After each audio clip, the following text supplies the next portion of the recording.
لو بتفكر تبدأ شغلك بمجال التغذية الرياضية عشان تشتغل في أكبر جيمات مصر وكمان أكبر الأندية الرياضية، يبقى لازم تدرس معانا أكبر المناهج العالمية من أمريكا، المنهج اللي بيجمع ما بين منهج الاي اس اس اي ومنهج الايس عشان تبقى مؤهل لسوق العمل بشكل قوي جدا.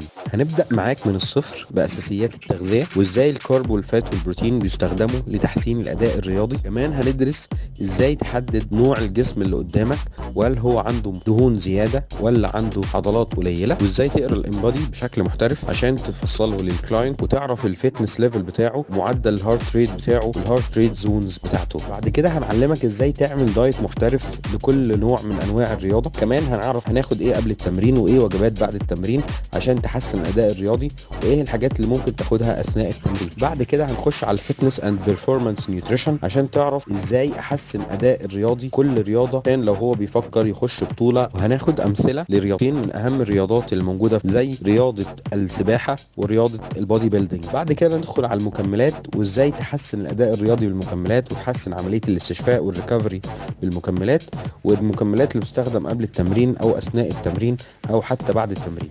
مش هننسى كمان الفئات الخاصة وبعض الأمراض اللي ممكن تكون موجودة عندك في الجيم تتمرن، زي كبار السن والأطفال، دايت مناسب ليهم وكمان محسوب السعرات وكمان مناسب لكل الحالات المرضية. كمان هنتكلم عن أهم أنواع الدايت المستخدمة للرياضيين زي الكارب سايكلينج ودايت البروتين. كمان هنكلمك عن يعني إيه هيلث كوتشنج وإزاي تشتغل كهيلث كوتش محترف عشان تكون متابع لسوق التغذية وآخر التحديثات اللي موجودة في السوق.